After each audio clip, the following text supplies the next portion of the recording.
Hello दोस्तों, आज 16 मई 2021 और आज के इस करंट अफेयर्स की वीडियो में जितने भी इंपॉर्टेंट क्वेश्चन शामिल किए गए हैं उन सारे क्वेश्चंस को एक एक डिस्कस करेंगे, साथ ही उस रिलेटेड फैक्ट्स को भी डिस्कस करेंगे।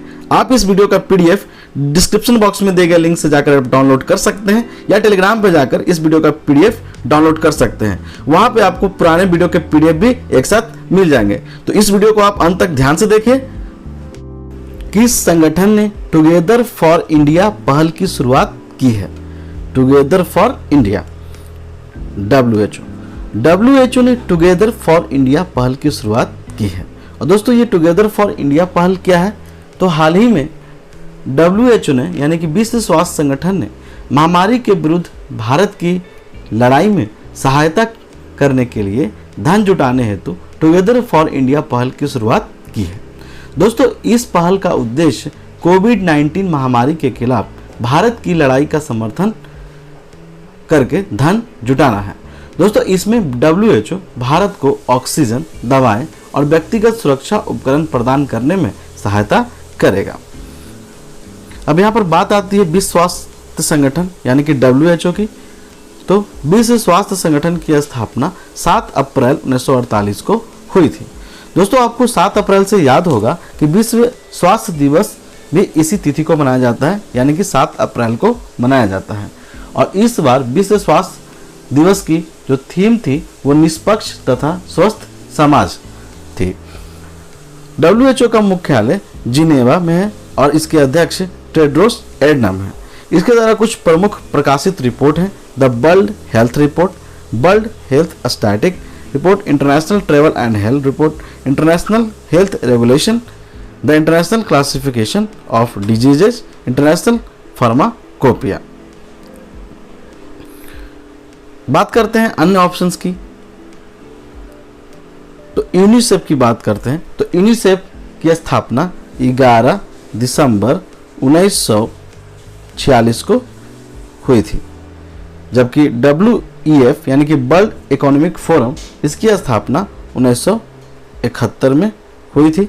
और WTO यानी कि वर्ल्ड ट्रेड ऑर्गेनाइजेशन, इसकी स्थापना 1 जनवरी 1995 को हुई थी।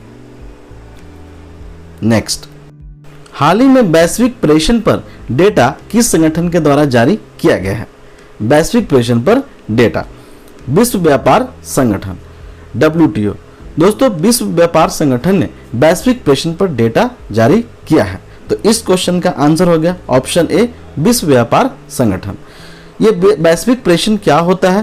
तो प्रेषण एक देश से दूसरे देश में भेजे गए धन का योग होता है। यह व्यवसाय, भुगतान या परिवार के सदस्य दोस्तों को हो सकता है। और विश्व बैंक ने जारी किया है migration and development brief report और उसी में धन प्रेषण की बात की गई है। दोस्तों, प्रेषणों का प्रभाव बढ़ने से देश की मुद्रा का मूल्य बढ़ता है और विदेशी मुद्रा का मूल्य घटता है। विश्व बैंक की स्थापना 1944 में हुई थी तथा इसका मुख्यालय वाशिंगटन DC में स्थित है। और विश्व बैंक के अध्यक्ष डेविड मालपास हैं और भारत 2020 में धन प्रेषण का सबसे बड़ा प्राप्तकर्ता था। नेक्स्ट, किस नियामक एजेंसी ने SBI जनरल इंश्योरेंस पर 30 लाख का जुर्माना लगाया है? SBI जनरल इंश्योरेंस पर 30 लाख का जुर्माना IRDAI यानी कि insurance regulatory development authority of India, IRDAI ने SBI जनरल इंश्योरेंस पर 30 लाख का जुर्माना लगाया है।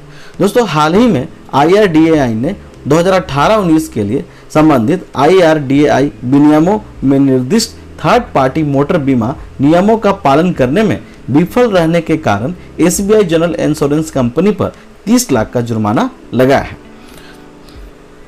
बात आती है यहाँ पे IRDAI की। तो बीमा विनियामक और विकास प्राधिकरण, जो एक भारत की प्राधिकरण है, इन एजेंसी है। इसका उद्देश्य बीमा की पॉलिसी धारकों के हितों की रक्षा करना, बीमा उद्योग का क्रमबद्ध विनियमन, संवर्धन तथा संबंधित व आकस्मिक मामलों पर कार्य करना है। और दोस्तों, इसका मुख्यालय हैदराबाद में है। इसकी स्थापना संसद के अधिनियम IRDA अधिनियम 1999 के द्वारा की गई थी। दोस्तों, अभी इसे IRDAI के नाम से जाना जाता है, जैसा कि मैंने पहले आपको बताया ही कि insurance regulatory development authority of India. IRDAI के वर्तमान अध्यक्ष सुभाष चंद्र खुटिया हैं। नेक्स्ट, भारतीय महिला क्रिकेट टीम के नए मुख्य कोच किसे बनाया गया है? रमेश पवार। रमेश पवार को भारतीय महिला क्रिकेट टीम का नया मुख्य कोच BCCI के द्वारा नियुक्त किया गया है। और दोस्तों BCCI भारत में क्रिकेट खेल से संबंधित नियामक संस्था है। तो और रमेश पवार भारत की तरफ से 2 टेस्ट 31 वनडे मैचों को खेल चुके हैं और भारत के ये पूर्व राष्ट्रीय क्रिकेट अकादमी के कोच भी रह चुके हैं। तो इस क्वेश्चन का आंसर हो गया option B, Ramesh Pawar. Option A की बात करते हैं, सबा करीम जो है वो दिल्ली कैपिटल्स के टैलेंट सर्च के मुख्य कोच नियुक्त किए गए हैं। राधा कृष्णन नायर जो है वो भारतीय महिला एथलेटिक संघ के मुख्य कोच नियुक्त किए गए हैं और उनकी नियुक्ति 2020 में हुई थी। नेक्स्ट, संयुक्त राष्ट्र का नया ह्यूमैनिटेरियन प्रमुख किसे नियुक्त किया गया है? नया ह्यूमैनिटेरियन प्रमुख मार्टिन ग्रिफिथ्स। मार्टिन ग्रिफिथ को संयुक्त राष्ट्र का नया ह्यूमैनिटेरियन प्रमुख घोषित किया गया है। इस क्वेश्चन का आंसर हो गया ऑप्शन बी, मार्टिन ग्रिफिथ्स। दोस्तों OCHA यानी कि कोalition ऑफ ह्यूमैनिटेरियन एजेंसीज के मानवीय मामलों और आपातकालीन राहत समन्वयक के लिए नए अवर महासचिव के पद पर मार्टिन ग्रिफिथ्स कार्य करेंगे।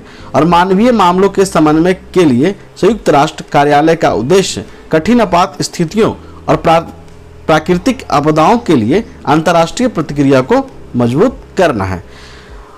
कोalition ऑफ ह्यूमैनिटेरियन एजेंसीज का मुख्यालय न्यूयॉर्क और जिनेवा 2 जगहों पर है और इसकी स्थापना 19 दिसंबर 1991 को हुई थी।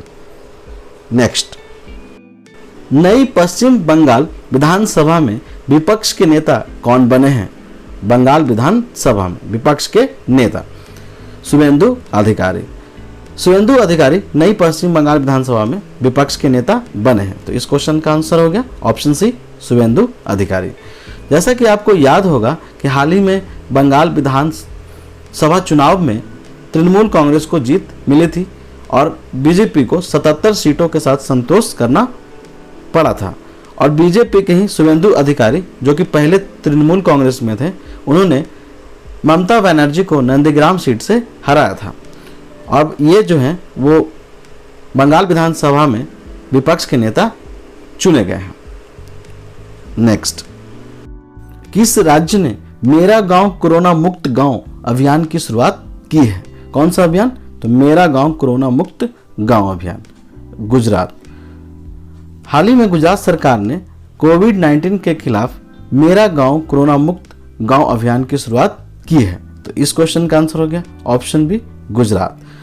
आइए गुजरात को मैप पे देखते हैं। तो यह है गुजरात की स्थिति और गुजरात में 1 जनवरी 2021 से नई पर्यटन नीति लागू की गई है।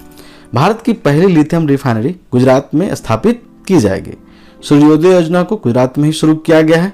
सबसे बड़ी मंदिर रोपवे परियोजना जो है गुजरात में बनाई जाएगी और भारतीय कौशल संस्थान गुजरात में स्थित है। इतना जानिए गुजरात से। नेक्स्ट क्वेश्चन, फॉर्च्यून पत्रिका द्वारा जारी 2021 के लिए विश्व के 50 महानतम व्यक्तियों की सूची में शीर्ष स्थान किसने प्राप्त किया है? Jacinda Ardern. Jacinda Ardern Fortune पत्रिका द्वारा जारी 50 महानतम व्यक्तियों की सूची में शीर्ष स्थान को प्राप्त की है। दोस्तों इस क्वेश्चन का आंसर हो गया ऑप्शन बी, जसिंडा अर्डन। जबकि ऑप्शन ए को देखते हैं तो आदार पूनावाला जो है इस पत्रिका के 50 व्यक्तियों की सूची में 10वें स्थान पे है। दोस्तों जसिंडा अर्डन न्यूजीलैंड की प्रधानमंत्री हैं और उन्होंने न्यूजीलैंड में कोविड-19 के रोकथाम के लिए काफ़ी प्रभावी कदम उठाए थे और जिससे न्यूजीलैंड जो है वो 2020 में कोरोना मुक्त होने वाला विश्व का पहला देश बन गया था। और इसी तरह का कुछ यूरोप देशों में की बात करते हैं तो स्लोवेनिया जो है वो यूरोप देशों में पहला कोविड मुक्त देश बन गया था। आइए न्यूजीलैंड की स्थिति मैप पे देखते हैं। दोस्तों ये है न्यूजीलैंड और न्यूजीलैंड 2 द्वीपों से बना देश है जिसमें नॉर्थ आइलैंड और साउथ आइलैंड शामिल हैं। दोस्तों न्यूजीलैंड दक्षिण प्रशांत महासागर में ऑस्ट्रेलिया से 2000 किलोमीटर दक्षिण पूर्व में स्थित है और यह आकार की दृष्टि से जापान से कुछ छोटा व ब्रिटेन से थोड़ा बड़ा है। दोस्तों इसकी राजधानी वेलिंगटन है और इसका सबसे बड़ा शहर ऑकलैंड है, जिसे न्यूजीलैंड की वाणिज्य राजधानी भी कहा जाता है। दोस्तों न्यूजीलैंड को दक्षिण का ब्रिटेन भी कहा जाता है और माओरी जनजाति न्यूजीलैंड में निवास करती हैं और कीवी इस देश का राष्ट्रीय पक्षी है और इसे इन देश के लोगों को कीवीज भी कहा जाता है। नेक्स्ट, भारतीय मौसम विज्ञान संस्थान ने किस चक्रवात के आने की घोषणा की है? तोकते। दोस्तों तोकते चक्रवात को भारतीय मौसम विज्ञान संस्थान ने आने की घोषणा की है, तो इस क्वेश्चन का आंसर होगा ऑप्शन बी तोकते। पूर्व मध्य अरब सागर में चक्रवाती तूफान की उत्पत्ति हुई है जिसका नाम तोकते है और इसे गुजरात के तट से टकराने की संभावना है। दोस्तों आखिर इस तूफान का नाम म्यांमार ने क्यों दिया है, भारत ने क्यों नहीं दिया है? तो इसके बारे में आपको जानना चाहिए कि यह जो तूफान है वो उष्णकटिबंधीय क्षेत्र में उत्पन्न हुआ तूफान है और इन तूफानों के लिए विश्व मौसम संगठन द्वारा एशिया प्रशांत क्षेत्र में एक समिति का गठन किया गया है और उसमें 13 सदस्य देश शामिल हैं, जिसमें Bharat, Bangladesh, Myanmar, Pakistan, Maldives, Oman, Sri Lanka, Thailand, Iran, Qatar, Saudi Arabia, United Arab Emirates यानी कि संयुक्त अरब अमीरात और यमन शामिल हैं और ये देश बारी बारी से इन तूफानों का नामकरण करते हैं। अब आइए जानते हैं कि अरब सागर में तूफानों कैसे आते हैं और बंगाल की खाड़ी में भी तूफान आते हैं, जैसा कि आपको मालूम ही है। तो दोस्तों अमूमन जो है अरब सागर में जो तूफान बनते हैं ये भारत के पश्चिमी तट को छोड़ते हुए उत्तर पश्चिम दिशा की ओर बढ़ जाते हैं, जबकि पूर्वी तट पर बने तूफान ज़्यादा ताकतवर होते हैं। दोस्तों पूर्वी तट यानी कि बंगाल की खाड़ी में अरब सागर की तुलना में ज़्यादा तूफान आने का सबसे अहम कारण जो होता है वो हवा का बहाव होता है और पूर्वी तट पर मौजूद बंगाल की खाड़ी के मुकाबले पश्चिमी तट पर स्थित अरब सागर ज़्यादा ठंडा रहता है और दोस्तों ठंडे सागर के मुकाबले गर्म सागर में तूफान ज़्यादा आते हैं। पूर्वी तट यानी कि बंगाल की खाड़ी में आने वाले तूफान काफ़ी तबाही मचाते हैं और ऐसा इसका कारण यह है कि पूर्वी तटों से लगने वाले राज्यों की भूमि पश्चिमी तटों से लगने वाली भूमि की तुलना में ज़्यादा समतल है और इस वजह से यहाँ से टकराने वाले तूफान मुड़ नहीं पाते हैं और जबकि पश्चिमी तटों पर आने वाले तूफान की दिशा अक्सर बदल जाती है। बात करते हैं भारतीय मौसम विज्ञान संस्थान की, तो इसकी स्थापना 1875 में हुई थी और इसका मुख्यालय नई दिल्ली में है, जबकि विश्व मौसम संगठन का मुख्यालय जिनेवा स्विट्जरलैंड में स्थित है। नेक्स्ट, केरल की आयरन लेडी का क्या नाम है जिनका हाल ही में निधन हो गया है? केरल की आयरन लेडी के.आर. गौरियम्मा। के.आर. गौरियम्मा जो है वो केरल की आयरन लेडी के नाम से प्रसिद्ध हैं। इस क्वेश्चन का आंसर हो गया ऑप्शन बी के.आर. गौरियम्मा, जिनका हाल ही में निधन हो गया है।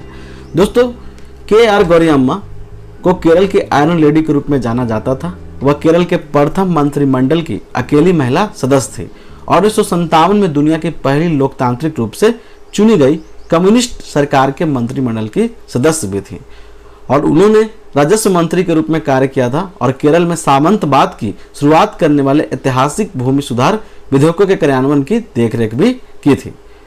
तो इनका हाल ही में 102 वर्ष की उम्र में निधन हो गया है। तो दोस्तों ये था आज का करंट अफेयर्स। अगर आपको ये वीडियो अच्छी लगी हो तो इसे लाइक, चैनल को सब्सक्राइब और दोस्तों के साथ शेयर करना बिल्कुल ना भूलिए। धन्यवाद।